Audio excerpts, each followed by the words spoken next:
Hey guys. Never get this. Wait, Sammy, you just keep going. I'm just going to let you take the stage.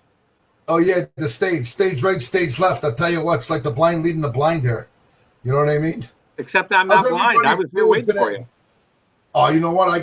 You ready? You guys are ready? It's me. I'm just inadequate here. What can I tell you?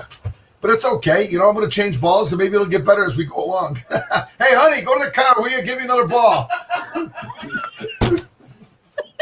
There she goes. I'll tell you, I'm trying to go live on my account so my dad can watch because he's having a hard time. Can he go on your page? Can he do it? Punch your name in and then you're live? Can he pull right up? Or can you have Josh? Put it on so my dad can listen? He wants to listen. He goes, I got to listen to you and Brad go at it. This is going to be a blast. He's pretty smart, 90 years old. Is he on Facebook? Yeah. He's on. He go right in, San Ventura. So he's got to go to 10 in the Pit Pro Shop. Oh, okay. And it'll be on the 10 in the Pit Pro Shop page. All right, I'll tell him. Hey, honey, tell Dad to go on 10 in the Pit Pro Shop page. Here's the phone, sweetheart. Tell him. 10 in the Pit Pro Shop page. Walk him right to it. All right, my wife's going to walk him through it. You thought I was the blind leading the blind, huh? Oh, boy. All right. So how you doing today? The weather went crazy. It went from like you couldn't play golf. You almost needed a shovel to shovel the snow, and now can't play golf. It's 90 out. I mean, what? Come on. How about in between here somewhere? All right, listen. We got to rewind about 20 minutes here to let everybody know. Hey, listen, everybody. Welcome. Thanks for being patient with us. This guy right here, he had a whole comedy act for the 15 minutes leading up to us going live. He couldn't get things out. We sent him the link to get us on. He goes, I can't log into my account. And I'm hearing everything. Got him on the phone. His service doesn't work at his house. And so he's cutting in and out, back and forth. Tim's all over the building. Oh, Sammy, what an unbelievable. This is awesome. You missed the best part. You know what I mean? It's going to be hard to do that. It was natural. I was naturally dumb. You know what I mean? It's all right, though. You think I was wearing a towel or something in the bathroom, All right, so listen. So we'll start out the show. We're going to start out the show with this. This is, if you can picture this, we're bowling the Super Hoinky back in the mid-'90s. Sammy and I, we were both sponsored by Jim Martino from here in Niagara Falls. Sammy and I were rooming together. Is he happy? Okay. So Sammy goes into the shower first. He comes walking out, and you would have thought that he had here. We got this right here. We got a little lens cleaner here. This was about the size of the towel that Sammy came walking out. He had it wrapped around him as far as he could. He goes, and all he says is, "These towels are too small in this hotel. Can't take these towels in this hotel. I hate this hotel. The towels are too small." And he's walking across the room. I'm going, oh, my gosh, Sammy, you got to cover up, man. You got to cover up. He goes, well, what's the matter? What are friends for? So he's got his whole thing going on. This is classic Sammy V. I'm telling you. I'll tell you what, though. The towel was small. It wasn't my fault. I'm a big guy. You know what I mean? I get on a scale. A little guy comes out and says, one at a time, please. You know what I'm saying? I'm a big guy. You see I got a big head? In second grade, you look at my second grade picture. It's on Facebook. You can find it somewhere. My head's bigger than the teacher's. I was in second grade. I'm telling you, I'm just a big guy. You know what I mean? I'm all proportioned, though. I'm big in the belly. I got like a 63-inch chest. I'm a big, or maybe 53 inch, 54. Big guy. Bigger than my waist, though. All right. So listen. So those of you that are watching right now, come on, share this, and get this out there so that we get these people, because this is absolutely, this is probably going to be the most I will have laughed in any of these videos, because this guy, you ain't even paying attention. You can watch it right on my page. Well, I can watch it afterwards. Yeah. Well, Sammy. Small towels. Yes, sir. Yes. Do you and Tracy, do you ever get in arguments? Like, I want to hear an argument live right on the air right now. Get it cranked up. Argument. I've never heard you guys argue. Have you guys ever argued? You haven't been around a lot, Brad. You just haven't been around a lot. You know what though? Me and my wife, I'll tell you something here. Let's see if you got it. See this here? Let's see. Who's that right there? That's our wedding picture. See that? Wait, wrong way. Okay. You got to go closer. I go any closer, she's gonna say yes again. There you go. Hey, you see that picture right there? That's a great pick, buddy. Now, I'll tell you what. If you look closely at the face, my Bell's palsy was like 3 months relieved. I got Bell's palsy in my left side a little bit, right? Watch this freaking thing. If you look closely at the face, I'll give you a close-up. There you go. Yeah. Down, over. There you go. Man, I don't even know how she married me, to be honest with you. I must have a good tongue or something. I don't know. But, you know.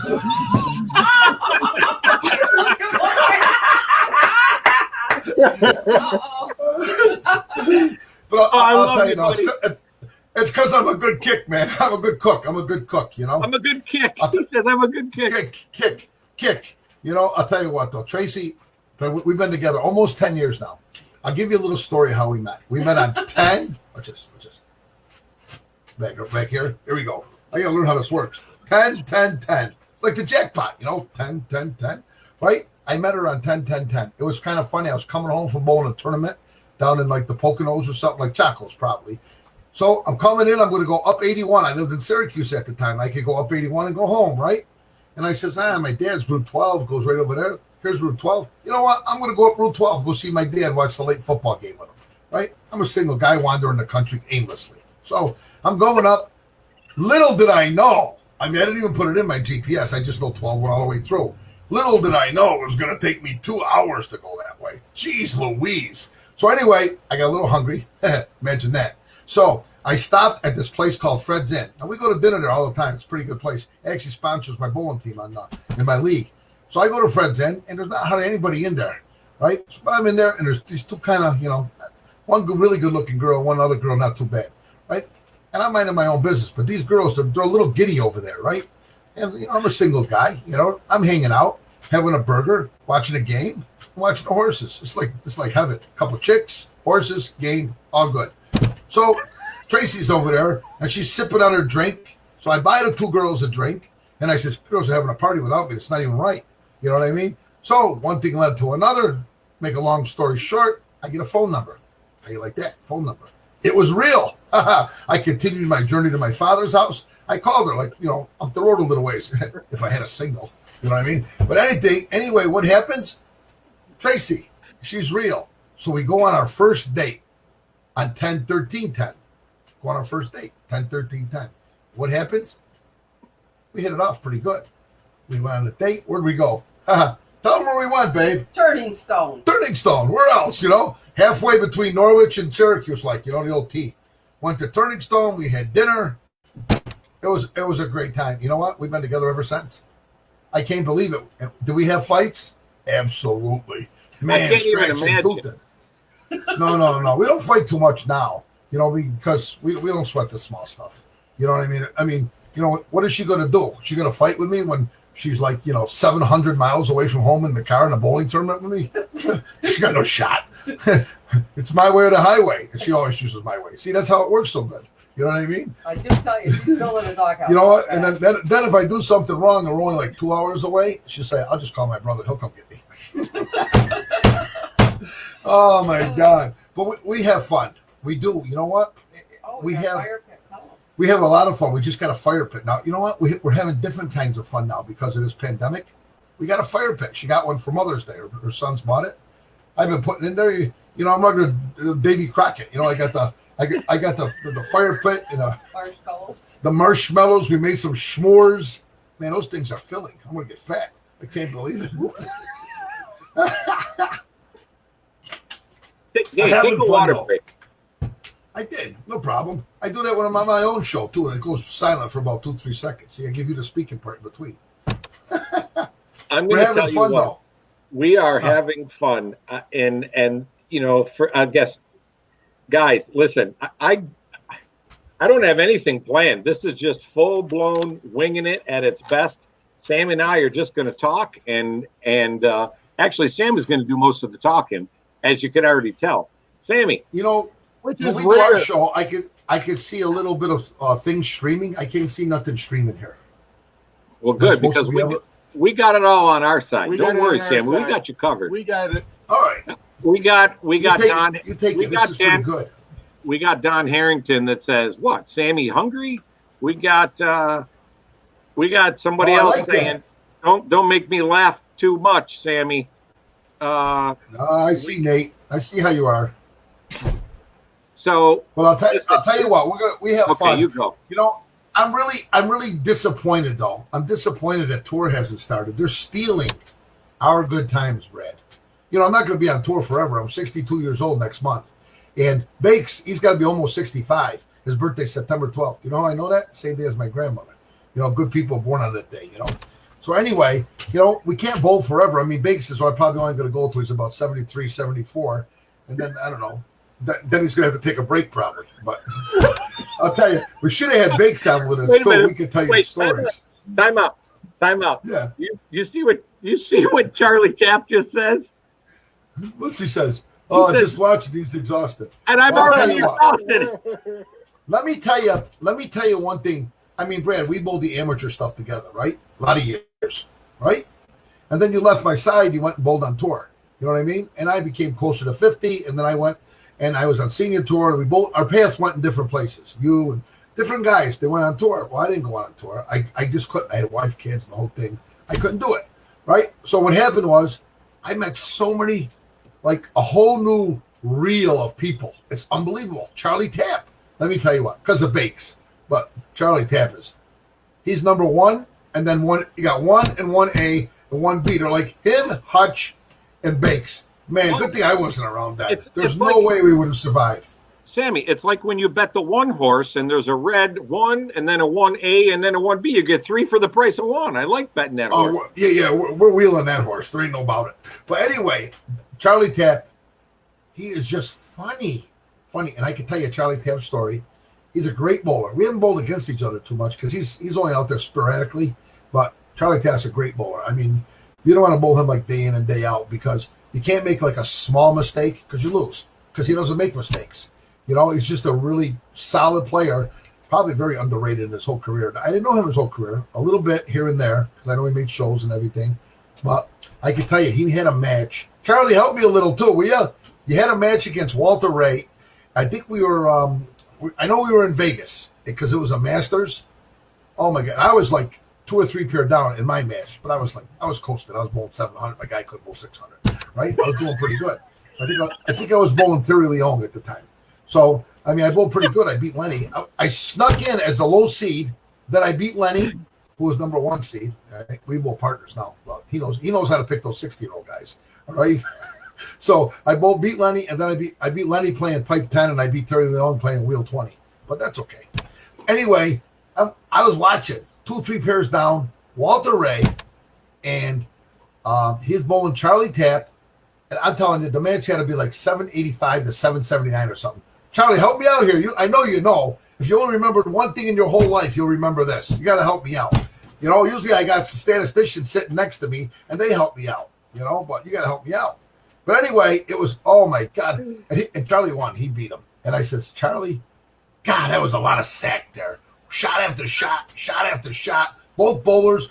If it was a heavyweight fight, Howard Cosell would have been turning over in his grave to do that one. I struck out for 290 to beat Walter, 790 to 786. I told you I was close. You see that match? 790 to 786. I was like 3 pairs away. They should have charged me. They should have like threw me out and charged me to get back in, even though I was bowling. It was the greatest thing going, man. I'm telling you. I don't think I've ever seen a better match. And I've been involved in a lot of good matches. I don't think I've ever seen a better one than that one. Oh, my God. 2 heavyweights just fighting and banging them. 290 he shot. Yeah, down goes Frazier. Down went Walter. He was on your show treat. You know, I actually feel kind of honored, Brad. I mean, you had Dookie on, right? I'm watching. Yeah. You had Dookie on? And then after Dookie, you had Bakes. Yep. And after Bakes, you had Walter. Yep. I think I energized Walter already. All right. And then you had Mika. Okay. Now, I didn't see the Mika show yet. I'm going to go back and watch it, but I didn't see it yet. I was busy. We had it on during the day, though. It was tough for me. Right. And then I'm Sammy V. Now, look what all those things people got in common. They all got titles. They're all Hall of Famers. What do I got? You got the chirp, Sammy. I got Sammy V. That's all I got. I do got 11 regional titles in 9 years. It's not bad, you know. And I almost won last year. 2 seconds. That Walter, he gets. Oh man, he gets revved up to bowl me now, man. You know, I can tell you a Walter story. Walter, you listening? Come on, chirp in here, man. You know you're my buddy. You know I love you, man. I tell you, he's just a great guy. He became friends, my wife and I. It's a funny story. It really is. I'm bowling, and my wife, right? She doesn't know much. Did you hear her? Did you hear her say, tell her the story? I love it. I love it. Okay, I'll tell you how she met. I'll tell you how she met Walter. Tracy's out on tour with me, right? First summer we were First summer, right? It's probably his first year. And she don't know Walter from a bag of apples. Okay? Don't know him at all. He's standing there and he's talking to her. He's playing kind of coy because he likes the good looking women. Don't let him kid you. You know what I mean? That's why he's with Fancy. Okay? But anyway, right? Here's what we've got going on. He's talking to my wife, and I'm bowling Dave Axum, right? I think it was a 3 out of 5er, and we're Dave Axum's a good player. You don't know? Do you know Dave Axum, Brad, yet? I don't, but I'm sure I will. You will. He's a 60-plus player, and he's very, very good. He bowled in the military and everything, and he's a great guy. I don't know if he's listening or not, but he's a great guy. He should be listening. And I made another guy because of tour who I made friends with. There's a lot of them. And you know me, I kind of not too shy. I make friends pretty easy. You know what I mean? Guys having fun, I'm going joining in. So I met Tracy. She was having fun. I had to join in, you know? Look where it got me. I'm in Norwich. So with that being said, though, I mean, I go from one story to the other, Brady. It's hard to follow sometimes. I know. I'm sitting. I'll just walk. You know, So tell them how I met Walter. but that's, you know. So we're back to how she met Walter. So she's talking to Walter. He's watching the match because he has to bowl the winner, me or Dave Exum.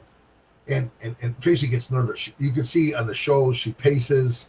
She gets nervous, and the matches are always close. Very rarely do you blast somebody. You know, they're always pretty close. The guys are. I mean, you're only just a hit away.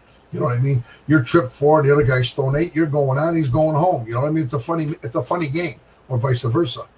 So Walter says, "Nah, he's gonna win. He's gonna win. He's got this one locked up." She didn't know he was Walter, so I went back. I wasn't paying attention to my wife during the match. I'm paying attention to the game, and I says, "You know who you're talking to?" I don't know, some guy. He was helping me, telling me you're gonna win and you're winning and you're doing this. I says, "Walter Ray Williams." Who's he? She said, "You go, that's probably the best bowler of all time." "No way," she says. I didn't know. He goes, "Yeah, I got to bowl him next." He goes, "Oh my God!" Well, we had a match, the next match, and I'm not even going to tell that story. I'm not going to tell that story because you know why? All that, and you're not going to tell the story. You started the story about 4 minutes ago. I told the story how Tracy. That's how Tracy met Walter. Oh, okay, all right. That was the story. I didn't know which story was the real story. Not the match. The match. Okay. I won the next match, though. I did win the next match. It was kind of a weird match, but I won the next match. I was behind, and I made a comeback. And then I was behind. Then I made a comeback. And then he got tapped a couple times. And then I got zeroed in and had like an 8-bagger. It was like stupid. I tell you what, it was like the lost and found. Lost, found, winner. 1-1. He wins, 2-1 him. I'm lost, last 6, winner. 2-2. He leaves a pocket 7-10. I throw a 7-bagger. Next thing you know, adios amigos. He was pissed. You know, he was pissed. But some of the matches, we used to bowl those 3 out of 5s. Matches are incredibly brutal. You're talking bowling 3 out of 5s against the best bowlers of all time, like yourself, Red. If we bowled 3 out of 5, and I bowled Amaletto. I tell you, Amaletto bowled 239 against me one match we had, and he had 3 stone 9s on the same lane. He bowled 239, right? I bowled like 243. I think I missed a head pin once, and I was a little lost, but I got found. It's lost and found again. I'm good at that, right? So I win. I bowled 240. Then he beats me like 270 to 250. Then I bowl 289 and I beat him, right? Then he bowls like 300 against me. I bowled 270. I bowled like 289, 279. I only won one game, right? And then the last game, I bowled 259 and he bowled like 279.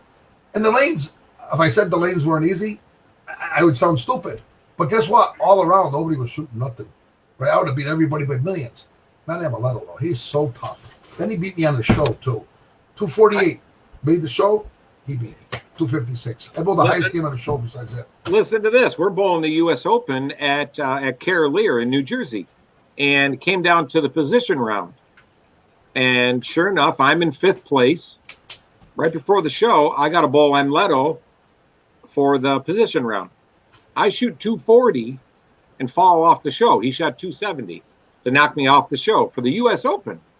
One other time, when Oscar Palermo made the U.S. Open show back when we were out in I think this is probably 03, maybe 2003, 2004, something like that. I lost to Oscar Palermo in the position round. He beat me to make the TV show. And then one other time, I don't know who I bowled, but I lost in the position round. I bowled all good games, but the guys, and back then the U.S. Open show, their shots, they were pretty tough. And I lost 240th U.S. Open's great. I shot 240 in the position round at Carolier against Embleto. It might have been 230, but still, nonetheless, for the story, it's better if I say 240. And sure enough, Embleto knocks me off the show. You got to embellish a little bit. You don't ever embellish when you tell stories, though, do you, Sam? Oh, you know what? A lot of my stories are exactly true. I have a really good memory. Now, I didn't have the exact score in that Charlie Tapp score, but I was close though, wasn't I? Remember I said 680 to 780 to 770. Yeah. Higher. But it was. I'm telling you what. Watching them guys go back and forth 290, he bowled 290 to win. That is kind of something, you know. Some other guy on my show last week or 2 weeks ago, he wrote a whole column about one time when I beat him bowling 290 the last game. He goes, I had you. There was no way you could beat me. You were going down. And you made I made the 3-6-10 4-7 and then sheeted to win by 4 pins. Wait a minute. When you're a bowler, when you talk about the split, you're supposed to go in numerical order for the split. You don't say 3-6-10 4-2-1. Like, what the heck? No, it's 3-6-10. They're on this side. 4-7 into 9. Into 9, Brad. I missed one. First frame, I got 4. And he yelled 4 too, like a Weisenheimer, right? I remember, right? He yelled 4 because he was up like 60 pins on me, and I just left that on a ball change. And well, you know what? I don't even know how. I made that. Pin went flying off the wall. Ding, ding, ding, ding, ding. I made it. Change balls again. Bull 290. Boom. Out he goes. Oh, by the way, I won that tournament. I went on to win that tournament after that happened. All right. So the ball I changed to, I struck forever. So, all right, we got a good story. So we're at the Orleans, and we're bowling the International Eliminator. And this is like the round of 16. It might have been the round of 8, but the round of 16. We got Sammy V, myself, my wife Michelle was there. Other people were all standing around. We were all rooting for Mike Fiedler. Mike Fiedler gets up. He gets up in the 10th frame, and he needs a mark in the 10th to be able to move on in the eliminator, right? You got to beat to the top half of the field. So we're all rooting for Mike. Sure enough, he throws a great shot, hits the pocket, boom, 7-10. This guy right here, Sammy V, he doesn't miss a beat. He's like, oh, this is no problem at all. This guy right here. And now the lanes at the Orleans, they have the curtains in the back. You don't bounce out pins at all with those curtains like that. Very rarely. Very rarely. Sammy V, he goes, oh, this is no problem at all. This guy, he's just going to just throw the ball down there. Bada bing, bada boom. The pin's going to bounce out, and we got this right here. This is my call. I'm like, no, wait, you can't bounce pins power of positive thinking. So guess what happens? So Mike Fiedler, he's using the Storm basketball. Remember that red, white, and blue basketball? Oh, yeah. He's using the Storm basketball. He throws it down the lane, and he just went to go get the 10 pin. Boop, boop, boop, comes right out, knocks the 7 pin. This guy right here starts running around. Oh, I'm the greatest. Like, it looks like Ernie Schlegel. I called it. Bada bing, bada boom. I called it. The Stukat. All this stuff. That was crazy. And Mike Fiedler ended up finishing second, I think, in that one. It was a $50,000 for second. So that spare was probably worth, I don't know, $45,000 after it was all said and done. I think so, because he was up there. You know, Fiedler was my roommate one time. One time. You know, Brad, you disappoint me. Brad, Fiedler was only my roommate one time, and I think they had big towels, too. I'm surprised you didn't spit your water. This is the size of Sammy's towel. When I room with Sammy, this is all he gets. That's it. Hey, honey, bring me a white towel and put it on my shoulder. All right.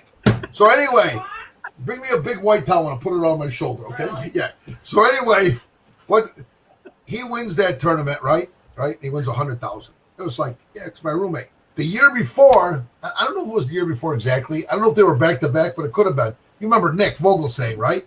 Yeah. One time, Nick was my sponsor. I mean, not my sponsor, my roommate. We had the same sponsor, Jimmy. He really had the golden touch. Really had not. Wait, look at this, huh? All right. Now there's a girl who knows how to get a towel. All right, thank you. Wait a minute. I'm having flashbacks. That's exactly what Sammy looked like coming out of the bathroom. I'm going, oh, my gosh, Sammy, you got to cover that stuff up, man. Cover that up. He goes, hey, that's what you get when you room with me. I'm going, oh, my gosh. Huh? Hey, I think that was the same year that we played like 7 games and like teasers and parlays. Nope. Was that a different year? So this guy, we get back to the room one night, and he goes and he's got to call his service for his betting service. Okay, so he's I got to go to the bathroom. So he's sitting in the bathroom for like an hour. I'm like, Sammy, what the heck? Are you okay? You dying in there? He goes, no, I'm getting all my picks, and I'm calling my service, and okay. So I got all my figures for tomorrow. So we're gonna bet three team parlays. We're gonna bet 9 games. We ought to pop one of them off. 9 games. Yeah, we ought to pop one of them off. I'm like, all right, how much is it gonna cost me? I don't know. We'll go 100 each one. So 100 for a 3-team parlay. So it cost me 150, Sammy 150. Okay, Sammy, that sounds good. So we're watching all the games. Loser. Okay, well, that's all right. We got this other one going here. The game starts over here in a couple hours. We'll go over and watch that. So I spent all day long watching guys with this guy there at Western Bowl for the Super Hockey. Watching these games, checking on these games. This guy right here, 0 for 9. If we bet the other way, we have 3-team parlay winners. We're going to clobber them. This guy pays for the service. He pays for his service, spends an hour on the shitter, getting all his numbers straight, getting all his figures straight, and goes 0 for 9, 0. Oh, we had days like that. Nana. Oh my gosh. I'm going, Sammy. So I lose 150. I'm going, Sammy, I'm not betting with you ever again. That's the last time we roomed together. You room with these other guys, they win the tournament. You room with me, I lost my first match at the Super Hockey. I don't know. I don't know what's going on. I don't know, Brad. I don't know. We bowled doubles together too, and we missed the over 50, under 50, and we missed. I was so upset that I bowled I started with a really shitty game. I had a bad ball reaction, and I never really got going. You bowled okay. It didn't get any better. The whole day didn't get any better. It was we didn't miss by much. It was right down to the wire. That's probably the last time I missed a cut too. I don't know. I'm just kidding. Thanks, buddy. I'm just kidding. Hey, we'll do it again though. That's why I got the shirt. Remember, I just gave Josh, because he's done so many nice things for me in the last year and a half or so. So I just gave Josh a shirt for the shop. It's the same shirt that you got, right? Remember, you got the same shirt with the Italy on the back and everything. Yeah, So get one of my shirts over there. Get one of my shirts. So Michelle. My wife designs all of my jerseys. She gets our 2 daughters together, and they pick out designs. And that's a beautiful shirt, by the way. And so she comes up with this logo for the back. Me being Italian, she gets this nice colorful logo. So I'm Italian too, You think? So we got this logo for the back here. This that looks good. This scoop of Italy here. Okay.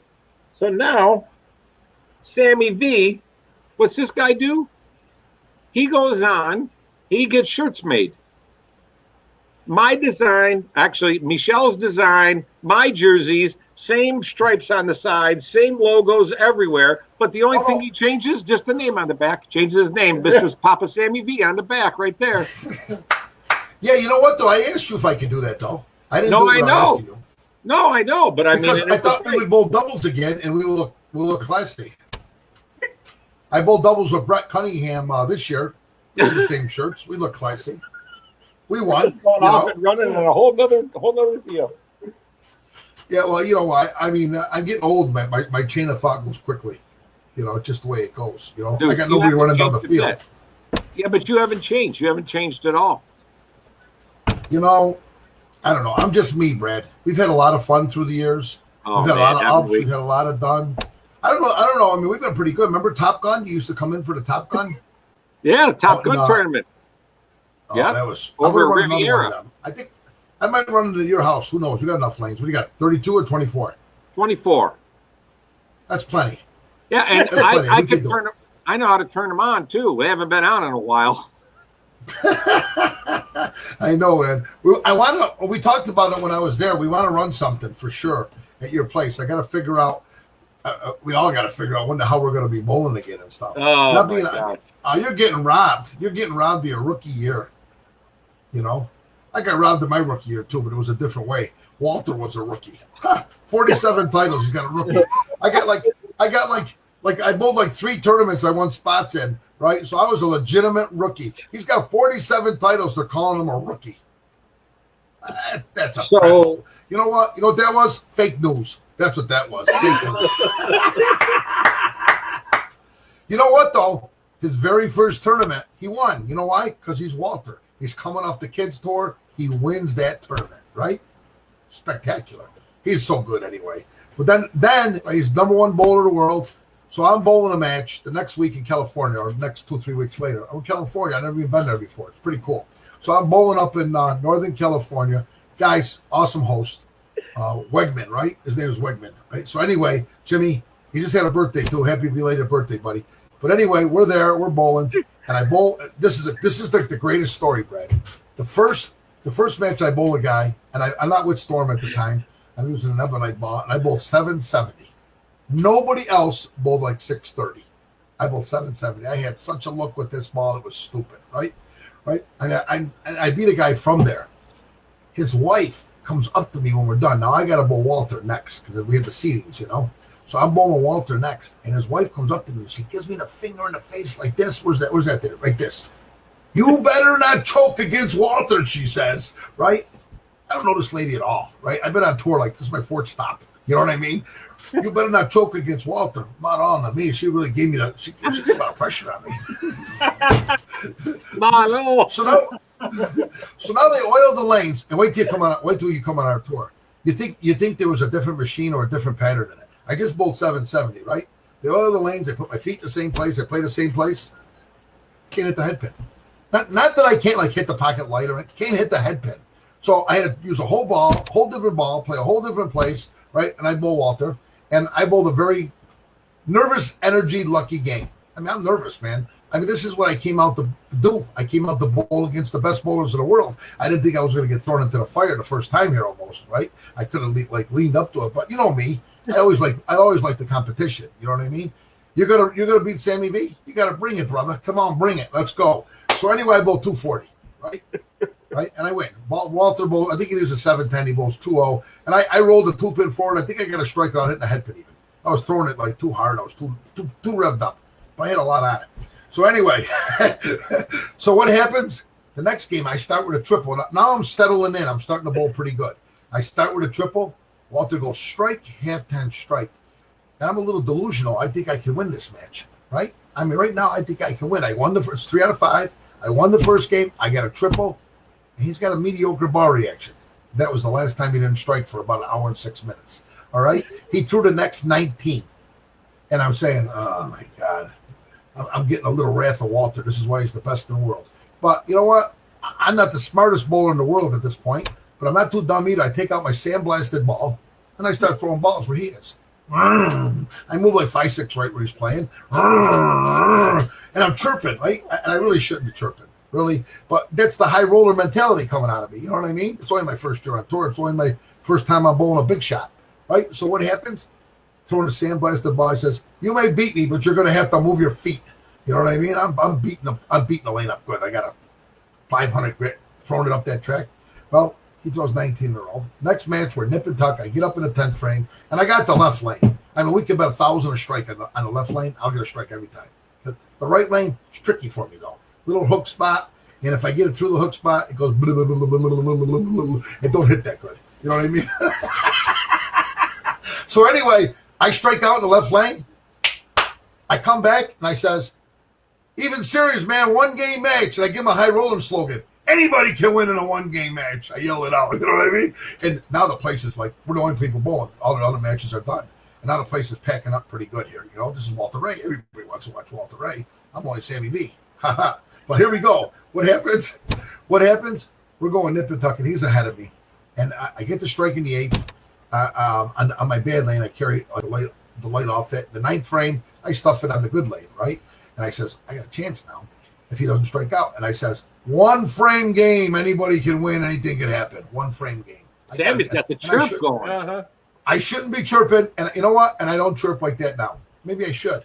But I did that because I got a lot of nervous energy. You know what I mean? And I'm not really like I'm not professionally seasoned yet. I'm kind of green off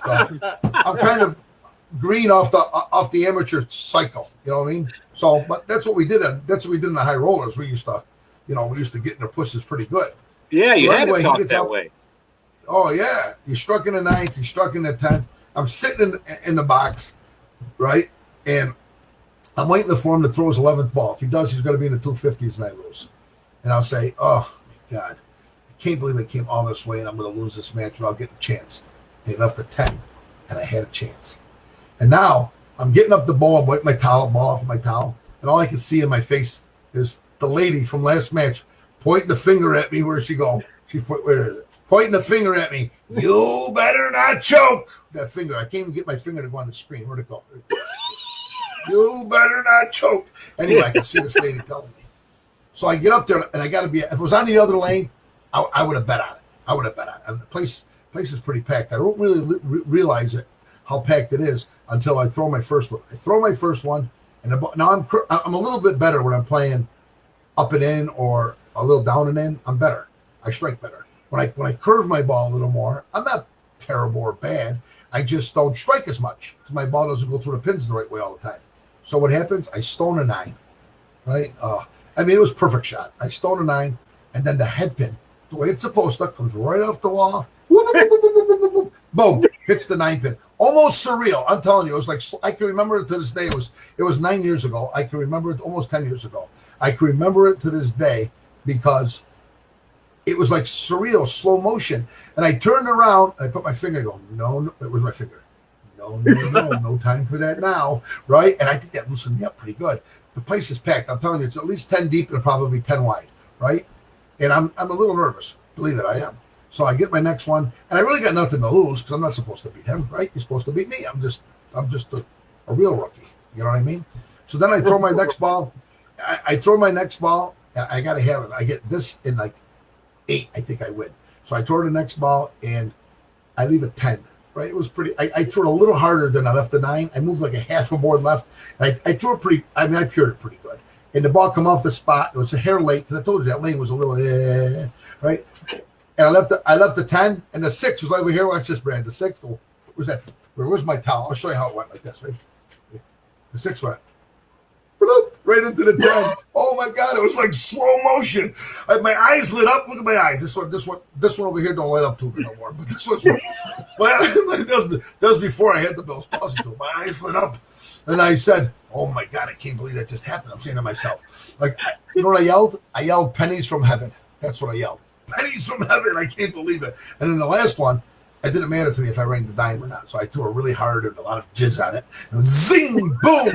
I said, if I leave a ring 10, I win anyway. And I smashed it. And I got the strike, and I won. Oh my God! I'll tell you what. I could say my whole career, I had a lot of really good things in my career. I could say that was my most pumped up win, the most blood flowing win that I've ever had in my life. I won $100. You know what I mean? But I won $100. I won $100, but you know what I did? I beat the number 1 player in the world when he was coming off his great year, because 2010 was the year on tour. So he was coming off the 2010 year, and I beat him. And and maybe I didn't have a lot of respect on tour. Mark, like I wasn't on Storm staff or nothing, and Mark Williams wouldn't even give me a friggin' ball. I'll tell you what, he was the Storm rep. Wouldn't give me a ball. Now I got high roller titles, and I got this and that, and I'm a state masters champion, and I'm a state Hall of Famer, and the whole works. Can't even get a friggin' ball out of this guy, right? Kind of. Were you kidding me? So he was watching the match. He comes up to me afterwards. He shakes my hand. You know what he says? You can get a ball anytime you like. So I guess that just means you got to earn your respect out there. And Walter, he never really knew what hit him. And to this day, we have matches. Him and I and he's beaten me, and I've beaten him, and we have matches, and sometimes I strike a lot against him. Sometimes it's not enough. And I say, Walter, you always strike a lot against me. He says, I have to. I says, no, I have to. You don't get it. You know, I mean, I haven't beat him like the last 2 or 3 times. And he got me on a show. He bowled 288. He had the good carry that day. I bowled really good to get there. But his 288 game was the front 9 or the 10, whatever he had. And I was hoping he bowled 300. That would have been a nice, notable variety. I mean, and just little notoriety. Walter shooting 300 against me, you know. But I led. That was pretty cool. I led the tournament, average 250 in the last round. That was pretty cool. But Walter's, we became very good friends through the years. He really is a great guy. We played some golf. He had 2 eagles in one day. We played golf together. He had 2 eagles in one day. Yeah. One hole, one round. Maybe might have been 1-9 even. He hits the ball pretty far, and he wasn't even playing that much. But we had fun. He's actually a really fun guy. He's a little. Actually, him and I would be probably a pretty good routine because he could be the straight guy. He didn't have to practice or nothing. You know what I mean? And I got the energy. And you guys offset each other. Yeah, we do. He's really a fun guy, though. And, I mean, a lot of people don't know him. I didn't know him really well, although I knew him a little bit. Remember Brad? Did you come up and bowl in? I think you did, or maybe you might not have. Did you bowl a tournament? Not the Tournament of Champions, but the Players Touring Championship when it was in Stonehenge. Were you on tour yet or no? No, because Rudy and Mike were on tour then. Yeah, but you hadn't come out yet. They had it there, but I got to know a lot of those guys because they spent the whole week with me, and I got to feed those guys. I mean, I was there from. I had a crew that did the morning shift. I didn't do the morning shift, but I stayed all night till the last guy was gone every week. And I made wings, and I made pizza, and I made. We had hey Walter, are you there? We had the Edie's ice cream machine. Remember, buddy? I don't even know if you're watching, but we had the Edie's ice cream machine. You know, we had the Edie's ice cream machine. Walter loved it, man. He had more ice cream that week than anybody. Huh? Really fancy time, but Sammy, you're telling all these stories and you're mentioning all these names and you're like throwing it out there like they're just waiting in the wings. Like, hey, you there? Where are you, Walter Ray? Where are you guys? You know why, Brad? Because they were there. They were in the paddock. You know what I mean? No, I know, but I mean, it's just so great that you're on the show and it's just me and you talking. And you're like, hey, you there? Wait, where are you? And it's just, this is so much fun. Yeah, I've known you for so long.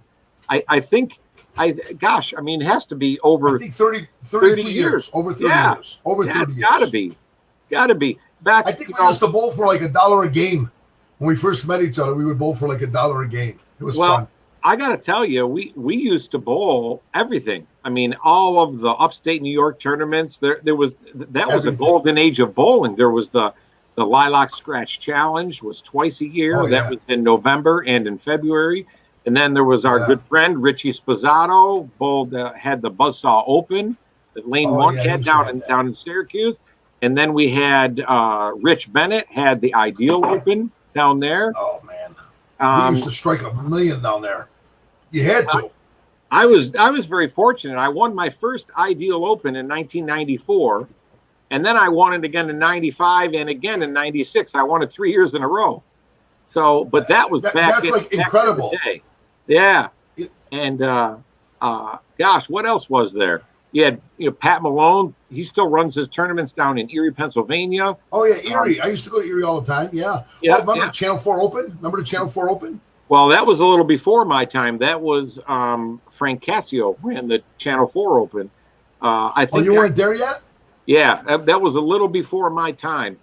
Yeah. You know what? You would have been younger. I was probably like 27, 28 years old when I bowled that.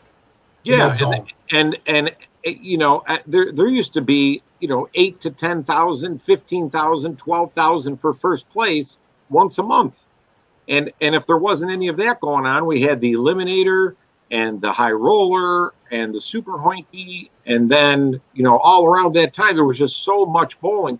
Somebody just we had our own tour. Yeah, I mean it was unbelievable. There was no reason at all to go on the regular tour in the 90s. No reason at all. Boot Hill. You're going to talk about the Boot Hill. Dave Armstrong just posted on that. Yep, the Boot Hill. That was out at Fort Wayne, Indiana. Or no, that was the shootout at the fort. Boot Hill was in Chicago. Too. Yep. Calcutta. They had the The shootout at the Fort at Calcutta too. That's what we got to have at Calcutta, man. That'd be fun. Then there was a whole series. Track sponsored a series of tournaments in Texas. It was called the Track Texas Masters Tour, and I flew down for one. It was in San Antonio, and The World Team Challenge. yeah, but I mean, I won a big tournament in Texas.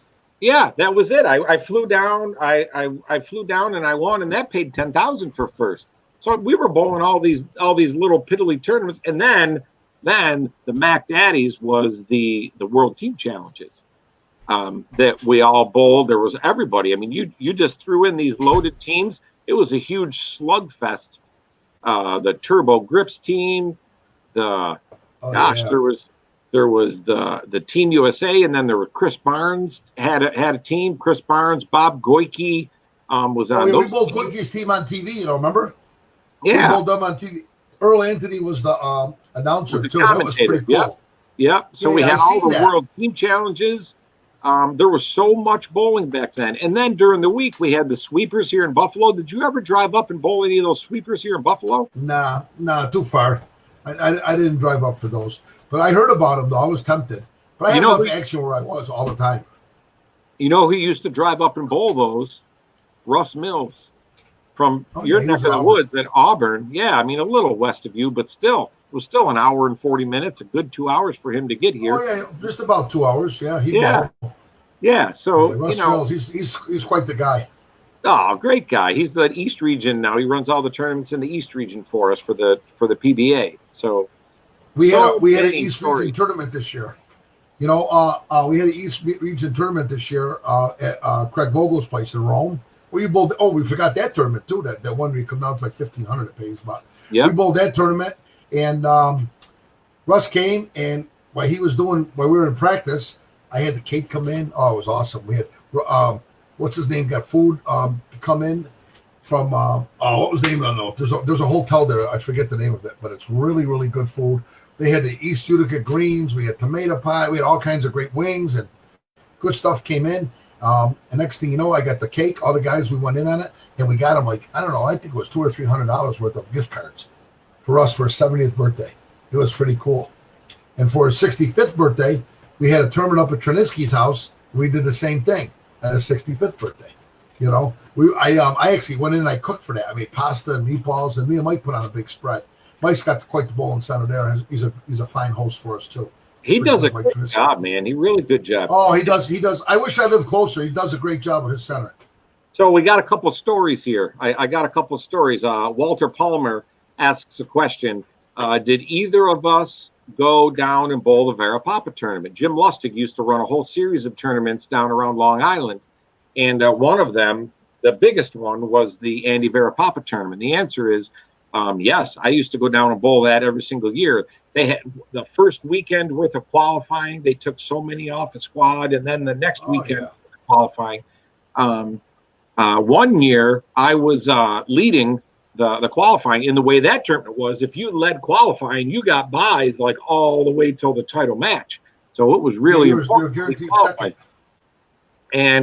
And on the second weekend, Tom Smallwood, who now champion on the PBA Tour, he ended up beating me for qualifying. So I think I was seeded second. And then we got to the step ladder, and I lost my first match. I think I finished third, was the best I ever finished in the Vera Papa tournament. But I did drive down. I did drive down and bowl some of Jim Lustig's tournaments. I ended up winning one in Levittown, and that paid $4,500. And then I'm walking out of the bowling center, and there's a flyer for a tournament in Reading, Pennsylvania, at a place called Jay Lane's. And so I say, well, what the heck? I'll go to this tournament. So I drive through the night, go to Reading, Pennsylvania, bowl that tournament, and I won that tournament. And this was all after the weekend prior is when I won my first Ideal Open. So I won $12,000 to one weekend, $4,500 the next Saturday, and then on Sunday I won $7,500. So I won $12,000 and $12,000 in a matter of a little 9-day stretch. One of one of the best stretches that I've ever been fortunate enough to have. And then you used to be these gosh, you ever come up and bowl the pot games or any of those sort of things? No, I never bowled. Oh, guy. Oh, well, another guy that just came on here, a good friend of both of ours, Tommy Kress. Now, how many stories does that guy have? Oh, you got a bottle of wine? We're ready to go. That's right. Wings and things, baby. You get Tommy Kress goes, hey, when the shark bites, hey, and he goes across the. Hey. So I'm bowling Tommy Kress. This is another story I remember. Just as soon as I see his name, I'm bowling Tommy Kress, and we're bowling at Olympic Bowl, and we're bowling in the Western New York Classic Tour. Dave Montemurano from Batavia, he used to run this little tour around here. Yeah. And so, sure enough, I strike out for 254, and Tommy Kress, he's got to get up in the 10th, and he needs 7-2. He's on a strike. 7-2. Actually, I had 255 is what it was. He needs 7-2 or 8-1 to beat me. And he leaves the 3-6-10, right? The 3-6-10, you know. Or as Sammy V would say, the 6-10-3. So that's what he leaves.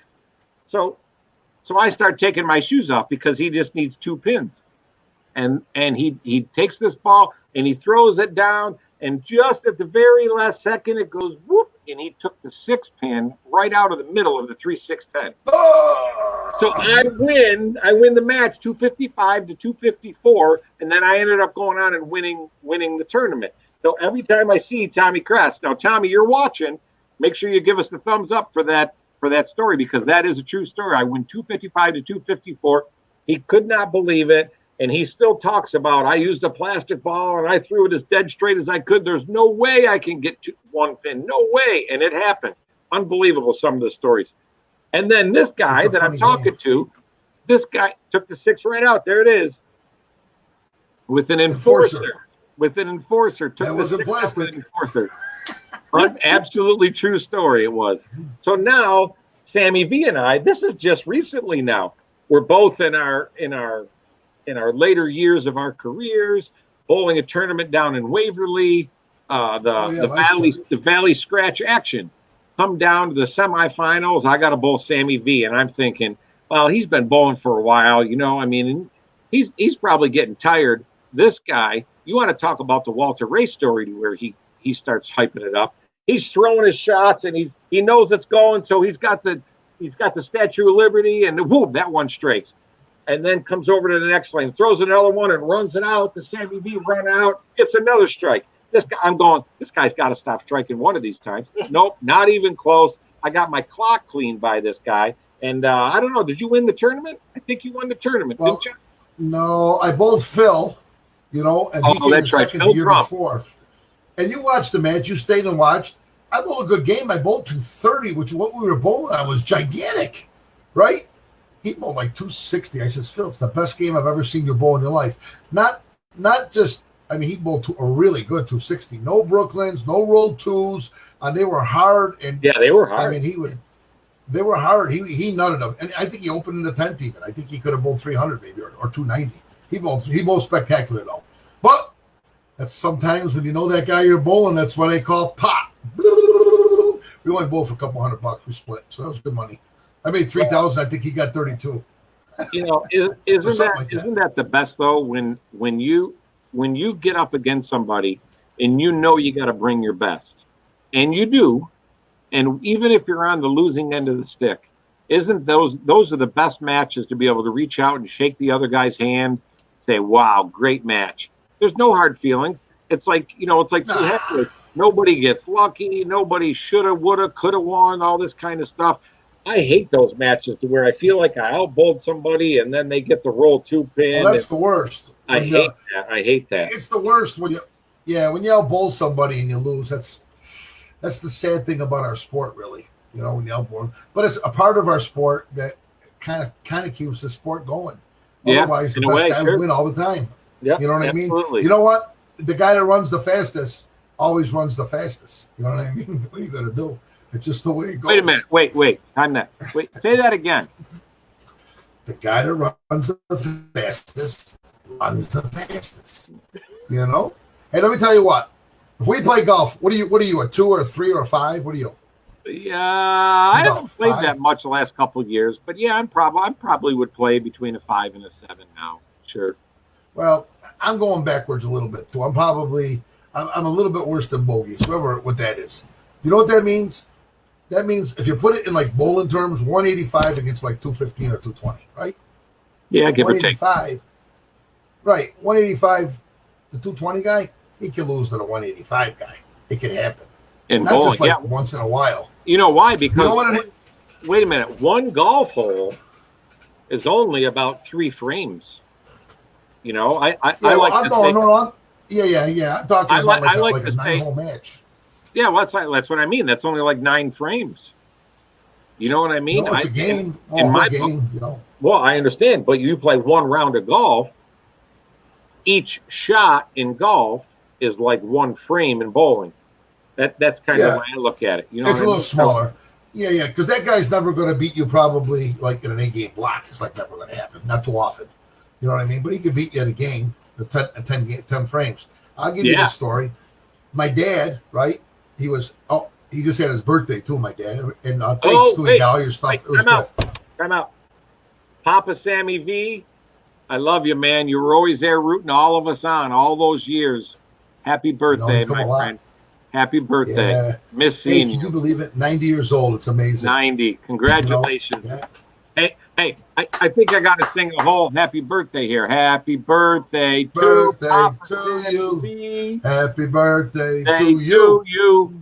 Happy birthday Happy to birthday, you. dear Papa Papa. Sammy Papa V. Sammy V. Happy birthday to you. You know what? He's listening right now too. I almost think so. If not, he'll see it on the replay. Either way, That's all right. Yeah, you know what, Dad? We spent this coronavirus got him screwed up a little bit because we were supposed to have a big party, 90s milestone. So all the relatives in Utica did. All my relatives, they had a parade, and they drove all these cars, probably 7 or 8 cars, full of all the relatives, all the cousins and sisters and brothers, and they all were beeping the horns and stopped the parade in front of his house. He came out. They brought up his sister in a mask. I'm not America with the masks, right? He brings up with the mask, gives him all his cards. I mean, his hand is tired. He's been doing scratch-offs for about 3 days now.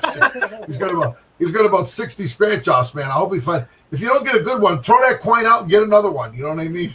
But yeah, my and you know my dad. I mean, I put a picture on Facebook on him. He got almost 600 likes. He got probably 350, 400 people actually responded. My dad knows a lot of people. He used to come to the bowling all the time. Oh, he was some people always actually there. sent him cards. Yeah, he loved it too. Dad was great. Went to dinner with us all the time. And, you know, my sister worked for the airline, so my dad used to fly for free. You know what I mean? It was a pain in the ass for him to get there sometimes, but he'd be there all day long. And he had his buddy. You remember Mario? His buddy Mario? He'd be there. My Uncle John be there. My Uncle John was kind of loud. He's not with us no more, him or Mario. I kind of miss that when I go to Vegas. But they were there, and we were having fun. But, you know, getting back to the story, my dad's bowling. I'm in North Carolina, right? North Carolina with my sisters and my nephews, and we're all bowling, right? We're all bowling, right? So my dad's probably about 83, about 7 years ago. He's 82, 83. The lanes are scorched. I got 2 balls with me in my shoes. Right? I'm playing like left of the left gutter. I got no shot. I'm bowling 180 tops, right? My dad's using a house ball, that I should have been using, and a house shoes, and he's standing a little bit right of center, walking a little right, and kind of yanking it up 5, 7-bagger, 1 hole, 243, hadn't bowled in 10 years, probably ain't bowled since. You know what I mean? So that being said, he says, I'm retiring. I kicked your ass. That's it, Dad. You got me. Right. And I know I'm not getting, you know, it's not like Walter where I could get a rematch. There's no rematch here. I'm done. I'm toast. Yeah, that don't matter, man. That's so great. That's what Is a great that something? story. Oh man, let me tell you what. He'll tell you that story too. He'll take it with him. I got you, and I gave my father one of my 300s and one of my 800s. He wears them all the time. You know, it's pretty cool. You know, that's how I got started. My mom and dad bowled years ago. My dad won the high. They used to call it high 10 back then.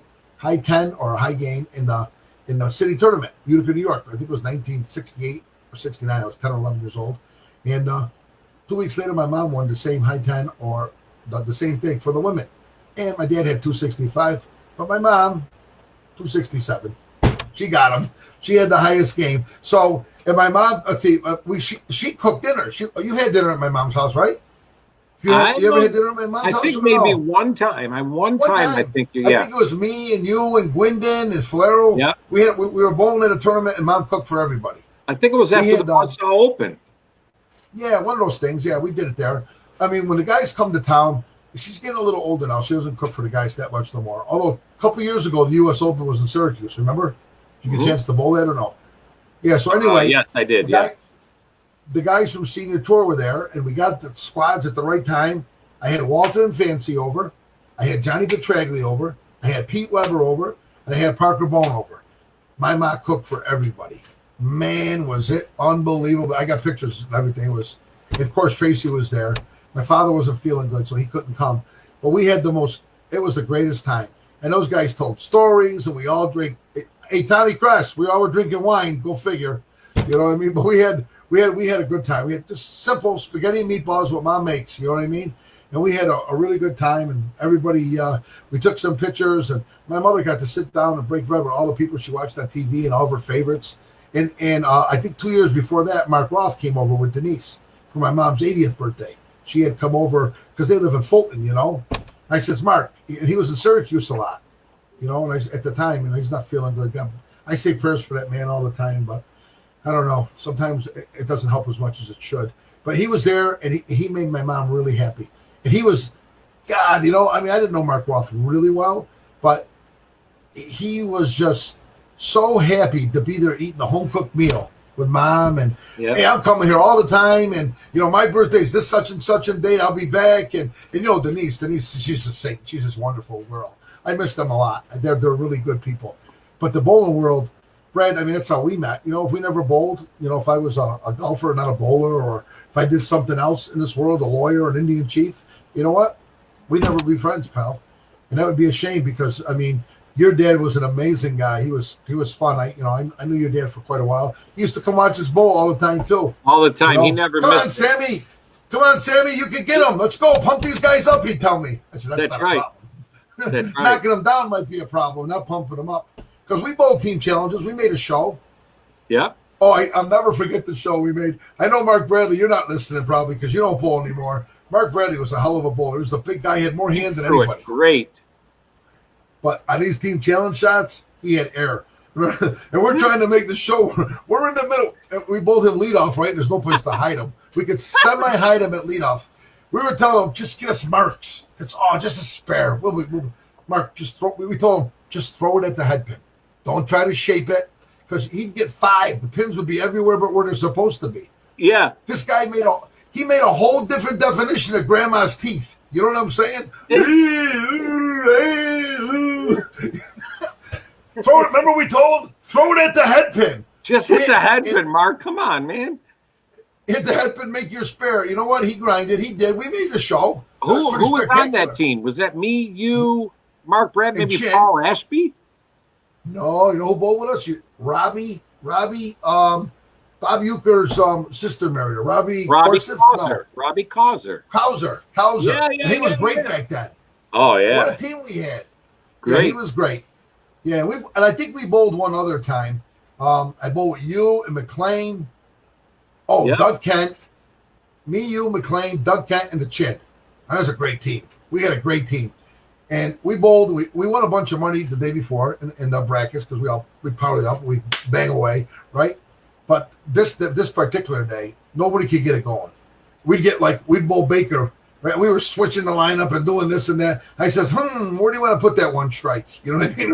You know, we just were bad that day. We couldn't strike. Let me tell you, in the beginning, when I first used to bowl them, I had a hard time with Baker. It was really hard because you don't bowl that many shots and you're not lined up. It was tough. You know, 5-man team, they give you 10 minutes of practice, you're barely loose. And then you bowl all day, not really loose. You're only throwing a couple of shots. And if you weren't like zeroed in on where to go, man, you bowled the whole day lost. It's a sick feeling. Especially, you know, bowling lost by yourself. You know, you have a bad day. You go, you get something to eat, have a drink, and call it a day. Bowling lost. You got 4 other guys that you're trying to help. That's a bad feeling. Really bad. Yeah, I've been there. Been there too many times. Hey, we all been there and done that, And that was the last time I bowled with you guys. And then you got Rudy to replace me. And off I went into the sunset. You guys got Rudy. Sammy V took the chocho. I wasn't even low on the team. I don't know. It didn't matter. I wasn't Rudy either. Rudy's Rudy. I'm not even complaining about that. But I had, you know what? I'm actually glad you did it because I had a blast. I bowled with a lot of different people. And we won. We bowled our one team. I think the bowling ball bag company. What are they called again? I'm bad at names. What's the bowling ball? KR. They make all the bags, right? Mike Stout, right? Mike Stout. He's a good softball player too. And I haven't talked to him in ages. He used to support my Top Gun tournament too. And he's just, Mike, I hope you're doing good. You're probably not listening either, but you should be because you were a great guy. He's a great guy. He was a great guy. He supported bowling in so many ways. We were really good friends too. But anyway, he could bowl pretty good too. He was not bad. So anyway, Mike Stout from Chicago. I bowled the KR team. It was me, and it was Armstrong and Hera. You're going to make me remember all these names now, too, right? Sap bowled with us, and the other guy that bowled with us, I'm going to forget his name. He's going to hate me. I think I got it written down over here. Don't tell nobody. Because it was on my show last week. I do somewhere. Hold on, I'm going to look it up. Nah, it ain't here no more. Nah, so much for those notes. But anyway, with that being said, we had more fun, and we won. I finally won one of those. It's hard to win, Winning's not easy. You know what I'm saying? The teams were great, but we won, and we were in the lead. We had the straight throwing. Ricky Harris straight and Armstrong straight. Oh, Keith was his name, right? He was straight guy, and Samp was really good. He was just coming up, becoming really good, right? And me, right? And I could be straight. I could hook it. It doesn't matter. But anyway, we're bowling, and we hung on for third. But you know how the lanes got really chewed up at the end. We hung on for third. And my team was so down. I said, guys, you had nothing to be down on. This is a really open and closed case. 2 things are going to happen. We're getting ready for the show, right? I said, there's only 2 things going to happen. They're going to make us bowl on the burn, and we got no shot.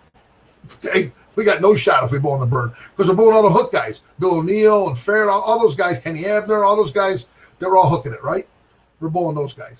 But I put my hand in my finger in the air like this. But I says, if they re-oil them, forget about it. It's over.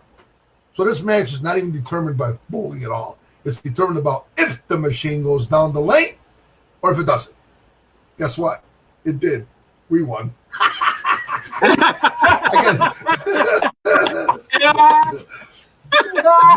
that was the easiest bet we ever made. We won by like 478 on the fresh. That was huge, right? The other team bowled like 418, and on the other time, and in the other game, we only bowled like 380. We won by like 60.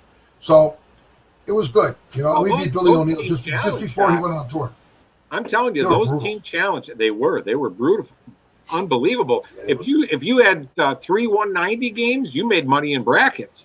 And if you went 2-0, 2-0, 2-team, you had the hogger in brackets. You clobbered them in brackets. So those were some good years. We had days. We had some good days, but it was hard.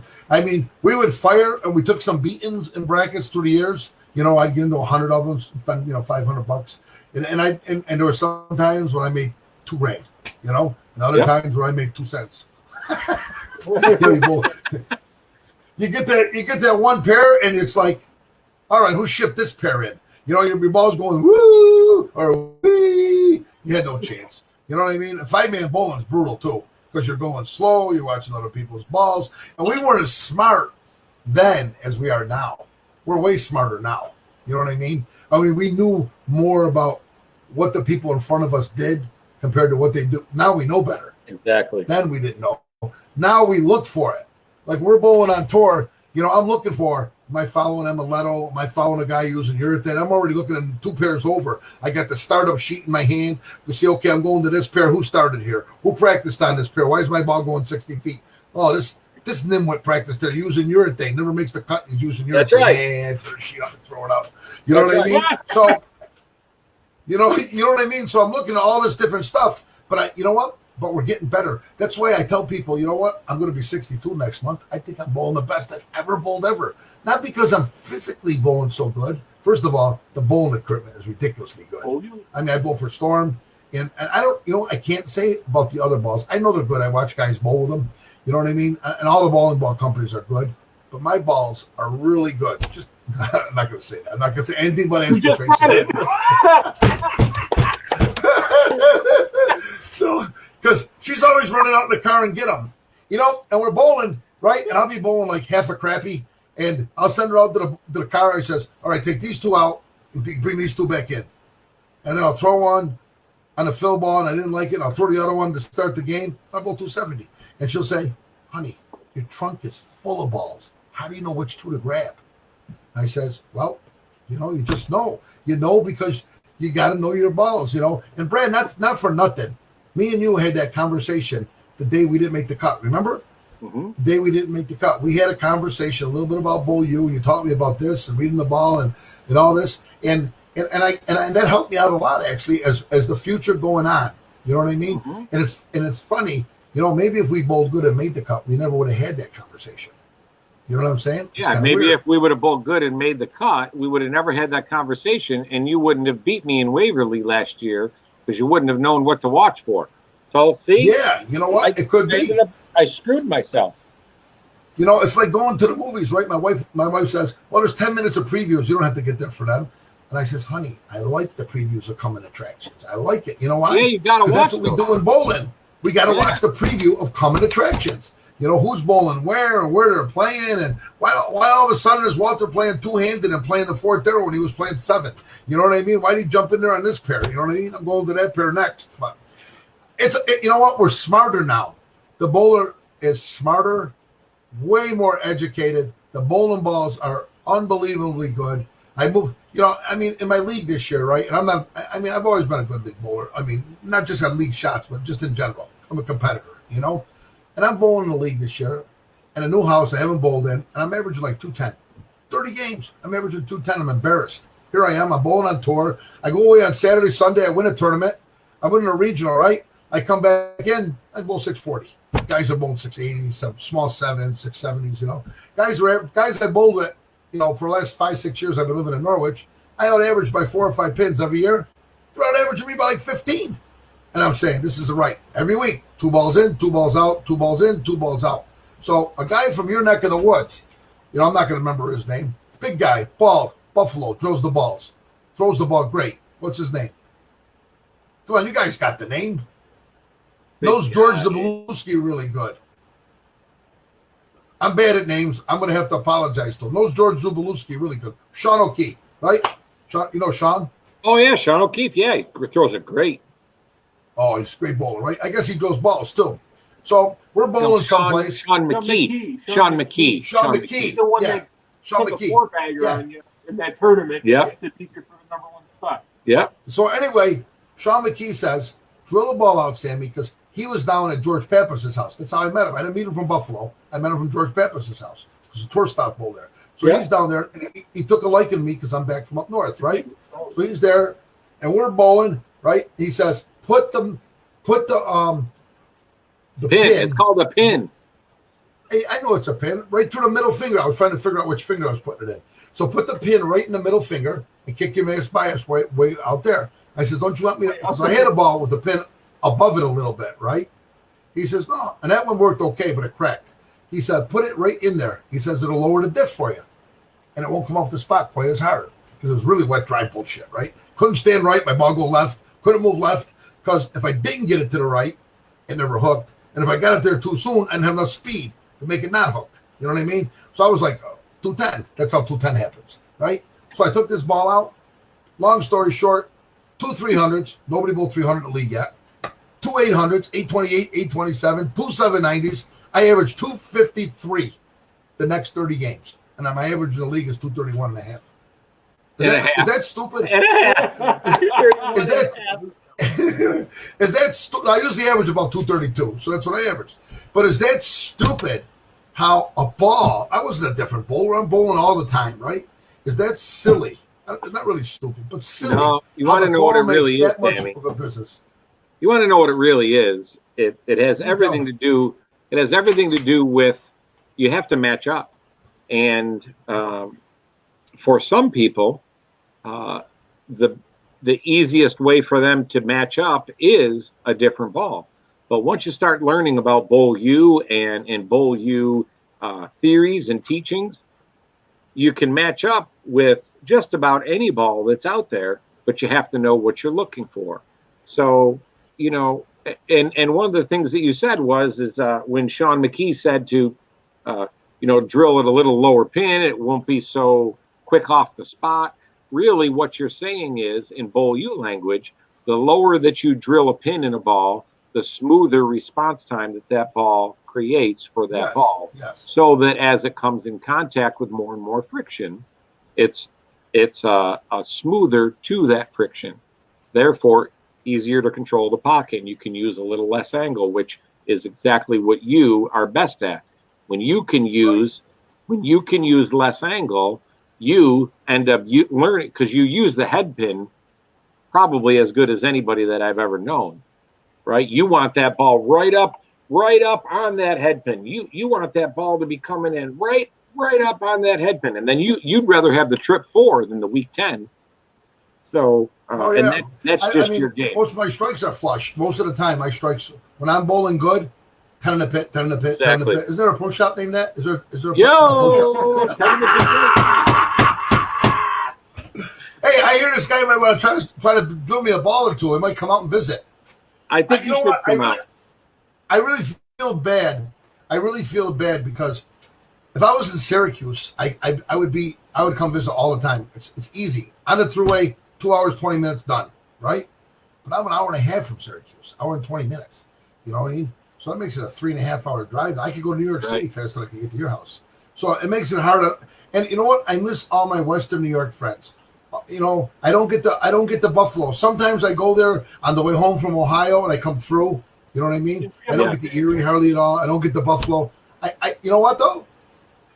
I'm a firm believer of the yin. There's wait to go. There's the yin and there's the yang. Where to go? There's the yang. But anyway, with the yin and the yang, I'm a firm believer because what happens is, because I haven't been to Buffalo and Rochester a lot, I go to Albany a lot. And I met a whole new world in Albany. I mean, not really met them. I just kind of rekindled them, you know. And Don Harrington, really good. Richie Schrad out of Albany.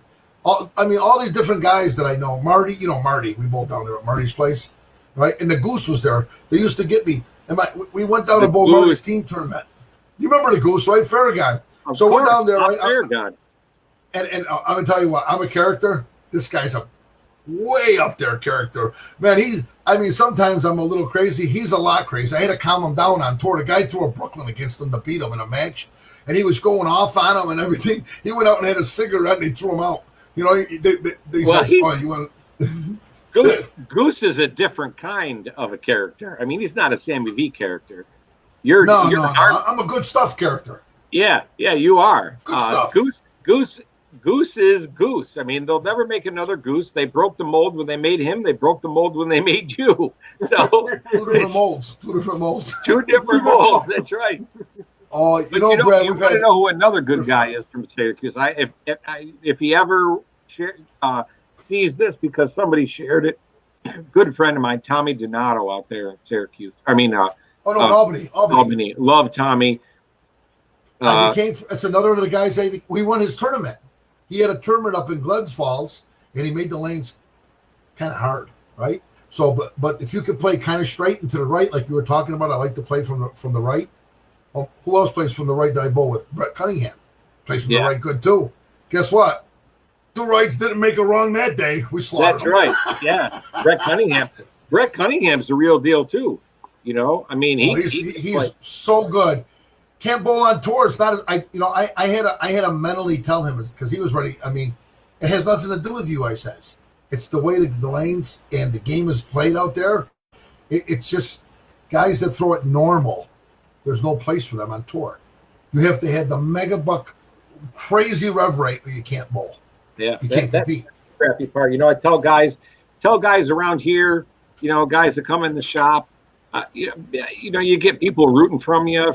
from around back here at home, and they're watching you, and gosh, you're trying so hard to climb up to the ladder. You feel like you're making a run. Like I made a decent little run this year at the Tournament of Champions, and You did.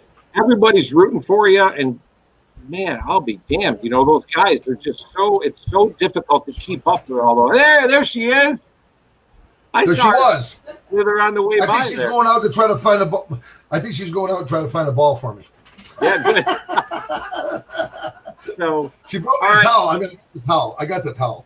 You know, we're listen, doing all right. listen. I got to tell you what, we got Tommy Kress. Tommy Kress is watching. Yeah. I've known Tommy since he had, since his hair in the back was about a foot long. And I'm sure he had, I don't know if it was real or not, if he got a perm for his mullet or not, but man, he had one of the best mullets of anybody I knew. And He did. I've known him longer than you.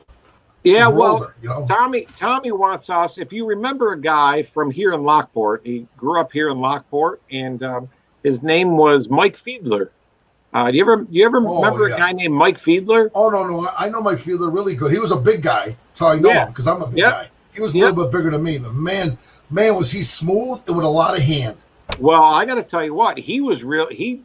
I grew up bowling over across town here at a bowling center called Allie Brandt's that was owned by Allie Brandt.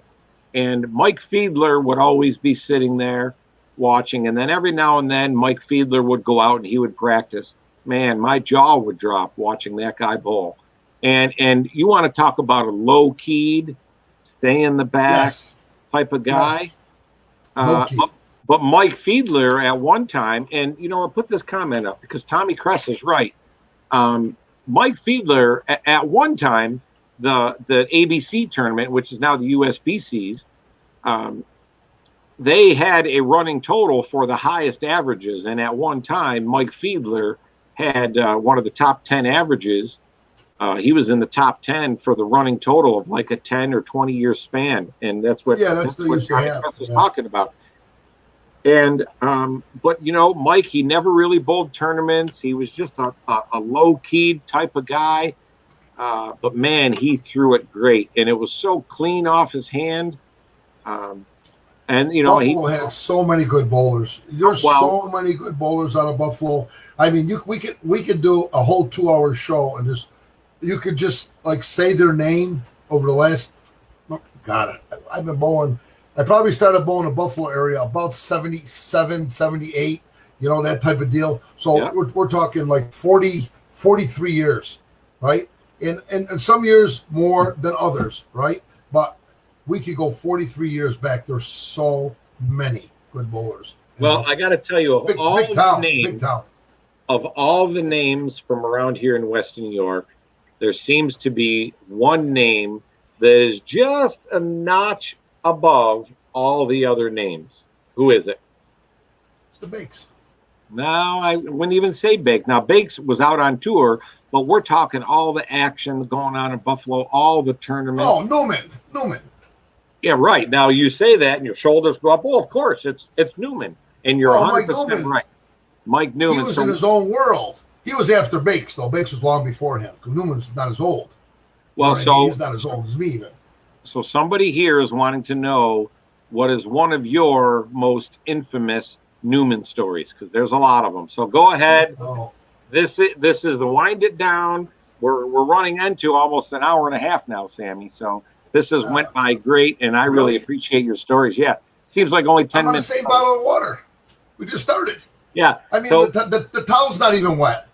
So you got to tell your Mike Newman story. Go ahead. You know, I was kind of fortunate. I didn't bowl against Mike Newman a whole hell of a lot. You know what I mean? Because one reason or another, the way brackets were, this or that, and I never bowled with him. I never bowled with him as a teammate. Maybe once in a Bowler's Journal double set. That was about it. So I really don't have a lot of really good stories except for watching. You know what I mean?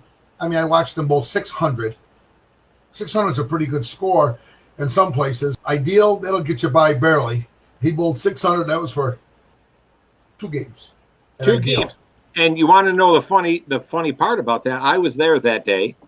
The guy that he was bowling said something, pissed him off, and they both started out with a double, and the guy ends up having he leaves a 10-pin, rings a 10-pin, and makes a spare, and Mike looks at him and says, "You lost," and ended up going off the sheet for 300, and then shot another 300 right then after that. And I got another story too.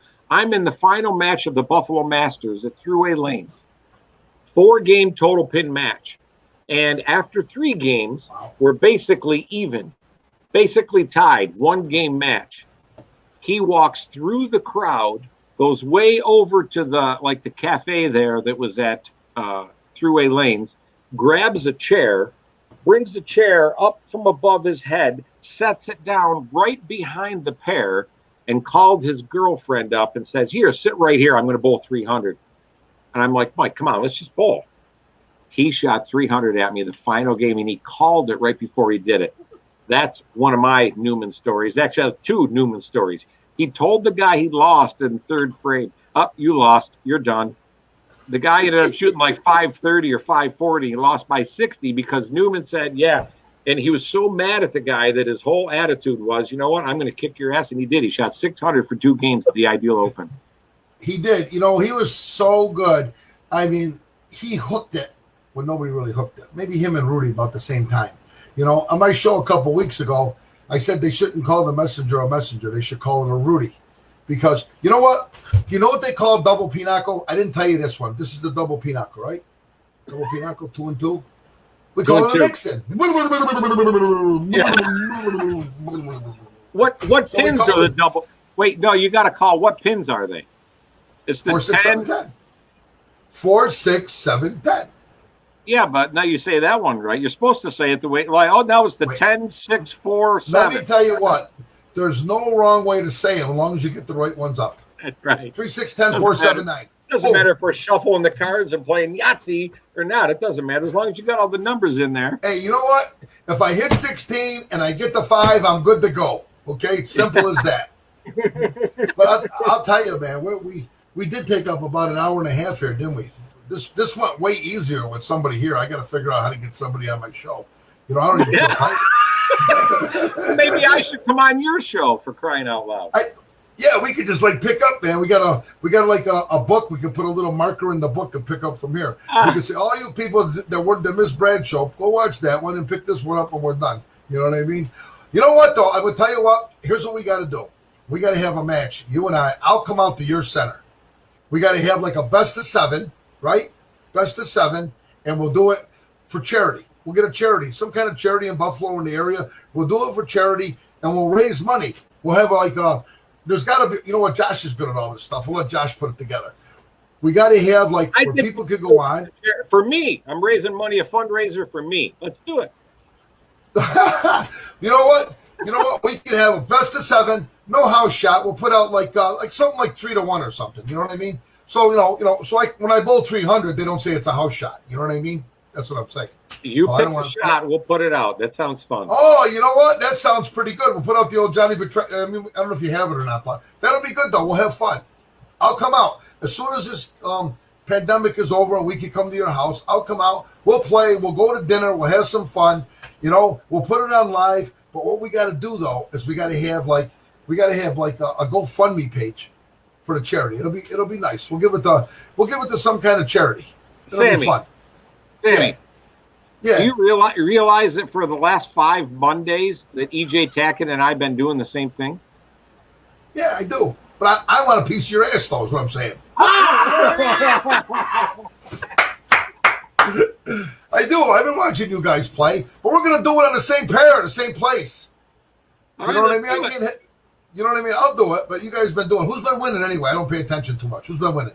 I was pretty fortunate. I ended up bringing in Jason Sterner. We bowled a couple doubles matches against EJ and his brother Zach, and Jason carried me through the whole thing. So he bowled great. We talk about Tor. That's another guy that I didn't know at all, and I became very good friends with. Is Jason Sterner. He's like class act, man. Yeah. And boy, does he throw it good. He throws it good.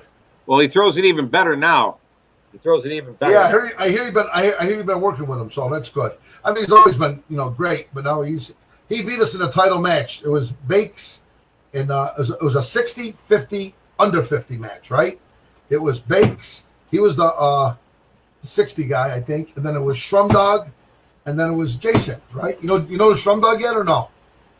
Oh, you Jeff Shrum? I don't know. It's good friends of Bakes. He's a hook guy, right? So they bowled together, the 3 hook guys. Well, you know Dickie Grand, right? Yeah. Yeah, Dickie Grand never had a title, right? Joe Bailey, you know Joe Bailey.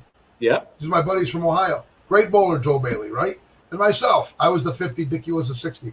Well, we bowled, right? It was Baker, a lot of Baker matches, right? And we led. We were like in 4th. After 2 matches, we were in 1st. We ran away with it. Because you know why? We had a good team, too. They had a good team. But we smashed them. Anyway, with that being said, you got Hall of Famer Bakes. You got Shrum's got a bunch of titles in the regional level. And then you got Jason's got a title or two on tour. So, against Dickie Grand, no titles. Joe Bailey at the time, no titles. And I had about 6 maybe, right? So, I mean, we already beat him twice. And now we got to bowl the title match. I said to the guy, how many times are you supposed to beat the guys when you're the underdog? I mean, you beat them once, you're doing good. We beat them twice already. Why do we got to bowl another time? We're 300 ahead. You know, we lost 20 pins maybe. And I wanted to win so bad. Dickie Grand, not for me, but Dickie Grand never won. And if I could have been a part of his title, that would have been something. You know what I mean? He's a great guy, great supporter of a lot of guys on tour. You know, he sponsored a lot of guys. And he sponsors tournaments and stuff. You'll see him when you come bowl the 60-50 tournament in I think it's in Canton, Ohio. They're going to have that in October, like the second week, if everything goes kosher. Yeah, I would. That's a little ways away for you, 4 hours, maybe 5. Oh, no, that's nothing. 4.5. That's nothing. I jump in the car and I mean, there's nothing for me on a weekend to drive 7 to 10 hours. It's not a big deal. Jumped in. I know. We do that. You know why? Because we're nuts. Someday they're going to come and take us away. You know, we go for $7,500. Costs us about $1,000 to bowl for $7,500, and it's not like we got the giant edge. We're bowling the best bowlers in the world, history of the world, and if we win, we're only going to make about $6,000, right? Which is petunia sweets compared to what we used to bowl for in the 80s when the money was worth twice as much, maybe 3 times. Right. So that's right. What are we doing? He's right. Someday we're going to be in a bowling center, and all these guys in white coats are going to come in and going to take us off because every one of us is crazy. Every one of us is crazy. But you know what we are? We're crazy in love with the game of bowling, man. And that's what it's all about. You know, we do these shows. We got a lot of passion. You know, we wear our Bowl U shirts or our Vice or Storm. I'm not Vice, though. You know that turtle. But it's all the same. Good companies. We got Storm behind us. We got the Pit Nation. We're always out there doing the right thing, talking about our people. You know, I do the Mongoose Glove a little bit here and there. Keeps my hand a little steady when we need it. You know, it's fun. You know, it's fun. And you know what we do? You do it. I do it. A lot of us do it. Most of the guys do it. We give back to the game. We teach the people coming up, you know, so they could keep the game going. It's going to be hard to keep this game going. There's a lot of I love it, Sammy. I got to be honest with you. I try to explain it to people. People ask me, you know, well, it must be great that you're able to do something you love, and that is true. But really, it's in a lot of ways. It's parallel to like a bad marriage too. You know, you love the game so much, and the game can give you only so much. But financially, oh Minga, it's so tough to try to make a living. It's hard for all these years. To make money. But I've always said it's the people. It's driving back to the same tournament year after year after year after year, and seeing those same people. You know, you walk in the door, and it's like you never left. And you know what? You're so right. Wait till you come on our tour. Our tour is amazing. And I know your tour's got to be good too. Our tour is amazing. The people are going to greet you. And Tracy comes to a lot of my stops, you know. And the guys, Tracy gives the best hugs. So you'll probably get on the hug list, you know. Hey, look, no reach around now. I'm telling you, just a hug. Hey, that's okay. You know, the best news for you is that when you're rooming with Tracy, you don't got to worry about the size of the towels. You know what? Towels. Who uses towels? That's right. That's right. Oh, Brad, we can't. I hope we get the bowl this year. Maybe the last 4 stops we can bowl. Maybe Minnesota, and then we can go to the other 3 stops. All owned by the same guy. you know, and he's a wait till you meet Dave. He's so good. It's just Oh going no, to I be. know Dave. I know Dave. We taught a big Bull U camp out at his place in Jackson with Andy Schneibelt. Had Rick and I over there, and we taught a bunch of coaches. We worked with Charlie Tapp was there, so he got exposed to Bull U. Loves it. Loves Bull U stuff. Oh yeah, yeah. We still got to get into one of these Bull U things. Oh yeah, I got to come up and get one, and then maybe I can help you teach it, and then I can spread the word in different areas when I go too. Yeah, that'd be great. Let's do it. Do I get a Bull U shirt though? Do I get one like that? I kind of like that right there. Looks good. Yeah, I already got one of your. You got the whole logo right here. Bull U. Hey, you know what? I could tell you what I got. I already got one of your other shirts. I might as well get one of these too. You know. Perfect. I love it. That's good. Hey, Brad, thanks for having me on your show. What an honor, my friend. What an absolute honor. We did great today. This was pretty good, man. I think we got to find a way to make money off this somehow. I mean, we entertained for a long time. Hour and 36 minutes right now, Sammy. Hour and 36 minutes. Hey, you know what? When people go on and they look at it and they start talking about it and everything else, how many do you think people we get to watch it overall? Well, at 5,000. Yeah, we'll end up getting 5,000 views over the course of the thing. But I got to tell you what, never have I done a show, and we've done a fair amount of shows over the last few months. I've never done a show without welcoming everybody. By the time we went live, you were hysterical by then, buddy. It was just so great to have you. Oh man, I was lost and found, man. I miss you so much. I miss all the guys. You know, I don't get to see Fiedler or Gwendon anymore. You know, those guys are. We sat there and pounded those video machines. Video machines, remember? Oh my God! Oh, that's why. Tell me that. Tell me a story. Come on. Dave Gwynn. Well, at the High Roller, they had all the sweepers and the VIP tournament, and then the sweepers, and you used to talk about how many sweeper titles you'd had, and you know, through the years, Gwendon had a couple, I had a handful, and it was great. Well, then the High Roller started running the video poker sweepers. So you'd have to swipe your card, and at the end of each day, whoever had the most points on their card won the sweeper. They won $500. Gwendon and Fiedler, they won every sweeper. They won every single video poker sweeper they had. Every single sweeper that they had. You know, I don't know when they slept. No, they were. I don't know when they slept. Dave Gwendon and Mike Fiedler, they won every single video poker sweeper. And you know who was always close second? Vinny Mitria and Dennis Seropoulos. Remember those two guys? Oh, yeah. I was in both stables. I was in their stable, and I was in Jimmy's stable, and I'm Smitty's stable. Oh yeah, so many good guys. You know what I mean? We're gonna have, you know what? I think once we get back on tour and we start going, we're gonna have so much fun. It's gonna be a blast. Yeah, I'm looking forward to it. I really am. I'm looking forward to it. Hey, you gotta do me a favor. You gotta give. I didn't see your wife in so long, and I seen her a couple months ago, probably 3 months ago now. But I hadn't seen her in so long. She hasn't changed at all. Beautiful inside and out as usual. Gave me a big hug, made me feel at home. Like that's what she is. She's like Tracy all over again. I'm telling you. I got to bring Tracy up. The four of us got to go for a nice dinner somewhere. It's going to be amazing.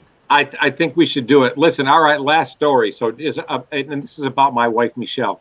So yesterday I was upstairs and I was talking to Dylan. Our son is 19. And so I was upstairs in Dylan's room. I was talking to him, and I look out the window, and Michelle was down walking around in the backyard. She was doing something out in the backyard. And I looked down, and I just was watching her walk. And I said to Dylan, I said, "Your mom is beautiful." And he goes, "Yeah, I know." And I said, "Yeah, wow, something really special." And he said, "Yeah, you were pretty lucky." And I said, "Yeah, Dylan, I am pretty lucky." I said, "But, you know, I mean, I think she was pretty lucky too." He goes, "Why?" My even son threw me under the bus. I said, "What are you talking about? Don't you think she was lucky for me?" "No, I think you got the good end of that, Dad." And I said, "Yeah, I did." That's what I tell my wife every day how beautiful she is. And and she's so beautiful inside and out, and I'm so lucky to have her. You know, I've been down some different roads that weren't as good, but this woman right here, we're 10, 10, 10, baby. Jack 10, 10, 10. That's right, buddy. All right, all listen. right. So, God bless. yeah, my friend, really, thanks for coming on. Let's get that match going sometime later this summer, or maybe in the fall. We'll do something. Yeah, we special, will. all right? We'll get down. We'll come up and take, because my wife and I, by the way, that picture that I showed you, that was Niagara Falls. We got married in Niagara Falls, so that was pretty good. I should have invited you to the wedding. Really? Yeah, you what the probably heck? were out on tour. Hey, you probably were out on tour somewhere, bowling. All right, buddy. I Thanks love a you, lot. man. It's been Okay. it's been a great day. Love you, buddy. Thanks. Good stuff. Take care. All right. Good stuff. See ya. Thanks everyone for watching. Bye now.